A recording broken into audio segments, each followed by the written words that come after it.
In ancient times, there were extraordinary knowledge and building techniques on a colossal scale, from massive statues to gigantic foundation stones. We still can't match these achievements today, but we have tried. In 2012, a huge sculpture was unveiled at the Los Angeles Museum of Art. The installation consists of a 340-ton boulder affixed above a concrete trench through which visitors may walk. The nature, expense, and scale of the installation made it an instant topic of discussion throughout the world.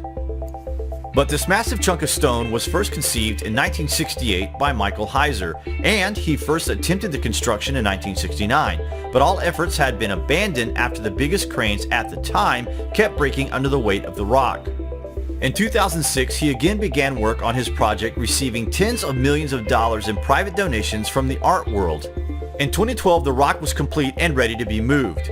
It was loaded onto a 290-foot-long, 196-wheeled transport custom-built by Emirate International. Because of the transporter size, the boulder could only be moved at a maximum speed of about 7 miles per hour. They had to travel a special 106-mile route through 22 cities and 4 counties in order to avoid overpasses and roads that could not support the weight of the boulder. The rock was wrapped in a high thread count Egyptian cotton sheets and an outer layer of super thick plastic before being loaded onto the transporter. The trip took 11 days and the stone is a 340-ton boulder. So now you guys are thinking, yeah, so what? Great achievement, but what's your point? The point that we are making here, guys, is that at 340 tons, the rock is nothing but a pebble compared to the biggest carved stones of ancient times. Carved stones of 500, 700, 900 tons are found in their thousands all over the world.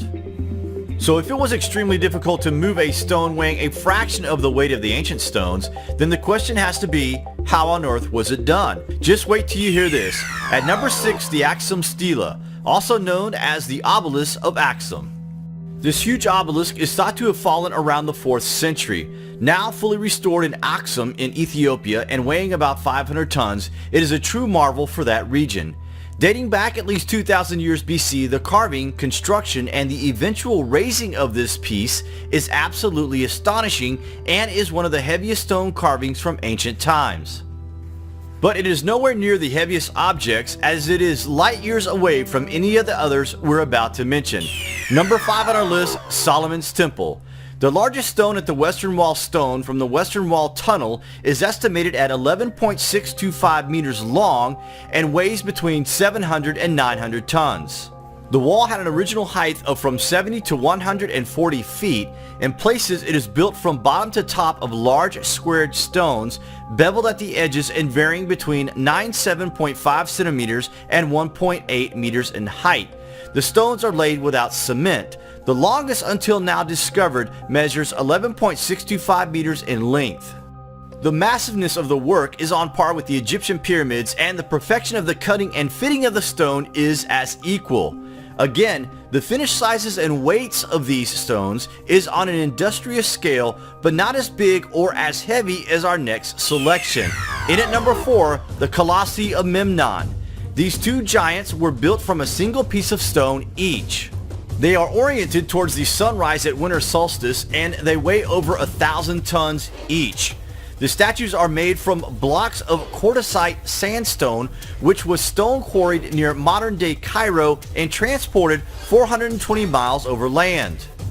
They are too heavy to have been transported upstream on the Nile, and there was once a mortuary temple that once stood behind these two figures that has been completely stripped for its masonry.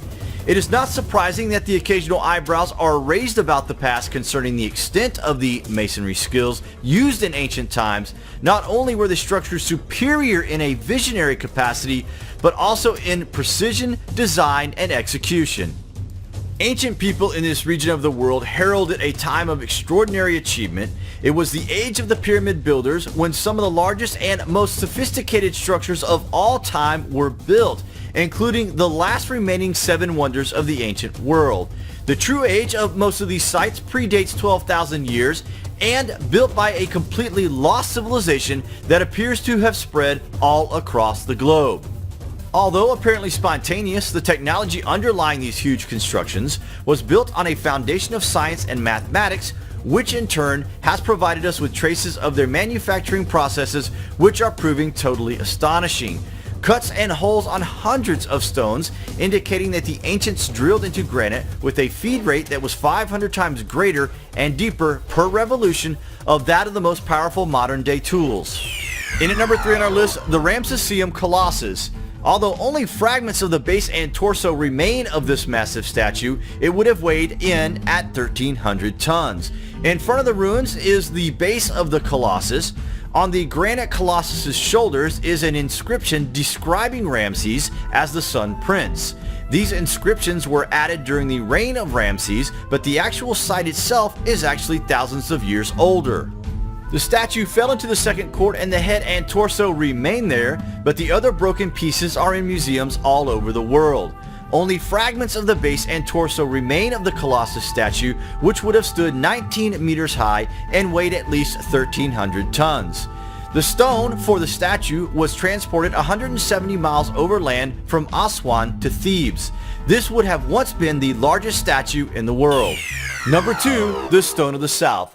Located at Baalbek in Lebanon, the so-called Stone of the South at the Temple of Jupiter is of incredible proportions. The highest estimates of this unfinished stone's weight have reached an incredible 2,000 tons. 3 other smaller stones under the grand terrace of the temple itself are also estimated to weigh from between 750 and 1,000 tons each. And there are several other colossal stones to be seen around the Great Temple of the Sun at Baalbek in Lebanon. There is even a rumor that an even bigger piece of stone weighing closer to 3,000 tons has been discovered, but we were unable to confirm this. The stones were cut from red granite, with the largest, the Stone of the South, still attached to the bedrock. All the large stones used for the Temple of the Sun at Baalbek were quarried from the same location and taken over half a mile uphill to build the Great Temple. Crazy, right? Dragging stones weighing upwards of 2,000 tons each uphill? Is that even possible? And number 1 on our list, the unfinished obelisk. This gigantic obelisk would have stood an incredible 42 meters high and weighed over 2,700 tons when complete. This incredible stone is more than twice the size of any known obelisk ever raised, and quarrymen apparently abandoned the obelisk when natural fractures appeared in its side. However, the stone, still attached to bedrock, gives important clues to how the ancients quarried granite. Much of the red granite used for ancient temples and colossi came from quarries in the Aswan area 500 miles south of Cairo. The unfinished obelisk still lies where a crack was discovered as it was hewn from the rock. This is disputably the largest stone ever quarried and certainly on par with the unfinished stone at Baalbek, Lebanon. This obelisk would have been taller than anything ever raised. The discovery of this obelisk and several others in their unfinished states allows us to see how they were made, but not what tools were used, which remains a complete mystery. Does it not just completely boggle your mind that we struggle to move a rock with modern technology a fraction the size of the 6 we have mentioned here? We think the ancient world was not as primitive as we're being led to believe. We may not have the answers, but at least we have the questions. Oh, by the way, we have one more selection for you guys on our list. You could call this the bonus selection for all of our subscribers who take the time to watch our videos right through. Okay, so we have already had number 1, but we thought this video would not be complete without a notable surprise. So the real heaviest monolith of the ancient world is in fact almost 17 tons and is near 10 times as heavy as any other monolith from the ancient world. Wait till you hear this. This is the true largest monolith in the world, Yangshan Stele Base. Stele Base is an unfinished construction from the Ming Empire located near Nanjing, China. Its estimated weight is approximately 16,800 tons. Yes, you heard that correctly, 16,800 tons.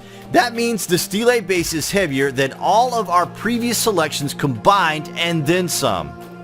The gigantic unfinished Stele Base that was abandoned in an ancient Chinese quarry could provide the answer to the question of how other monolithic stone blocks were made in other parts of the world.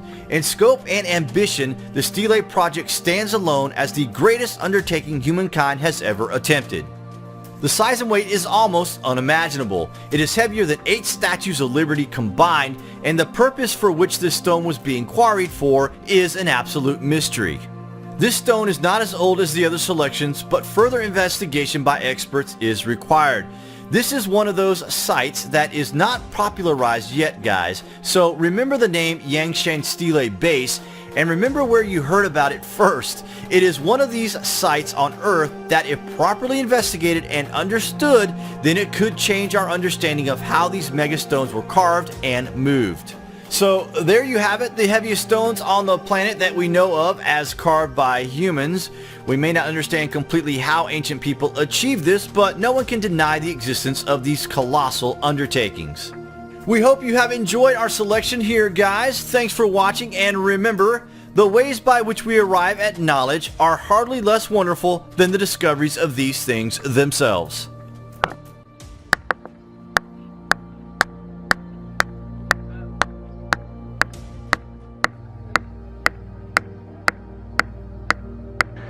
We're at the granite quarry at Aswan in Egypt. Most of the granite used by the ancient Egyptians is from this site, and you just saw a demonstration of how conventional archaeology believes that the stone was shaped with that dolerite or diorite pounder. As you can see, my effort was futile. This is the ancient way that we know that the dynastic Egyptians extracted stone, by putting wedges into these grooves after they'd cut them out. Probably wooden wedges. They were bathed in water so the wood would expand, and then you would break off an uneven surface. However, the unfinished obelisk, which would have weighed 1,200 tons had it been completed, doesn't have a lot of those marks on it. Instead, it has what one would call scoop marks, and that obviously is a different form of technology that was used.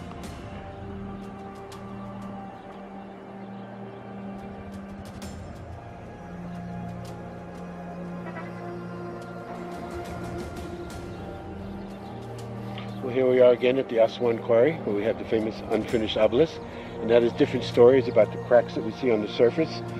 There's supposedly an attempt during dynastic times to cut this, but I think these marks here are modern cuts. But for sure that there were modern earthquakes that did this. This is not the reason they stopped this. The crack, as you know, because you went in there last year, is on the underside. So they're undercutting this with every intention of raising it, and they find there's a natural crack on the underside. So they know it will not go to resonance, so they left it. And as our Egyptologist and tour guide, Muhammad Ibrahim, has said, it appears that this could have been pre-cataclysmic, that they were doing this work and the cataclysm could have stopped the work. And we'll have definite proof of that when we go to the other obelisk in the back, that it was not cracked.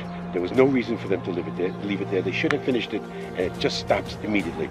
We believe that was the cataclysm that stopped the work here. So it's not only a question of trying to use stone balls to release this 1,200-ton obelisk from its mother stone, but the other question is, how would you move it? Exactly. That's even major. You'd have to lift it out, take it down. So here's your sense of scale. This is our Kemet School group, and this is the obelisk.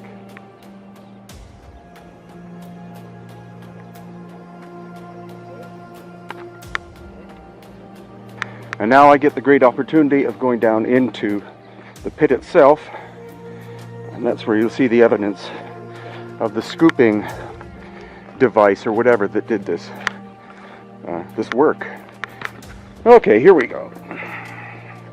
Here's the mega obelisk, and here is the entrance into it.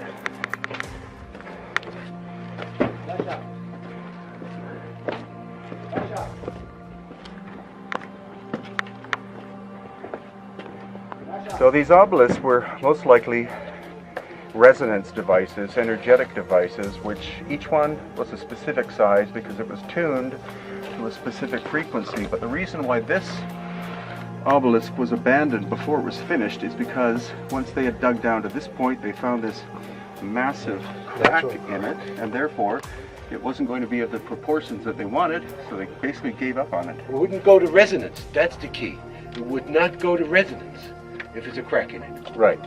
And here we have feeble attempts of later people trying to recycle the stone. They gave up after about 2 inches. I actually think this is a modern cut. As Muhammad said, in modern times they've been trying to cut this in half, and they gave up at this point. Yeah. So again, sense of scale, this is only about a quarter of the size of the unfinished obelisk.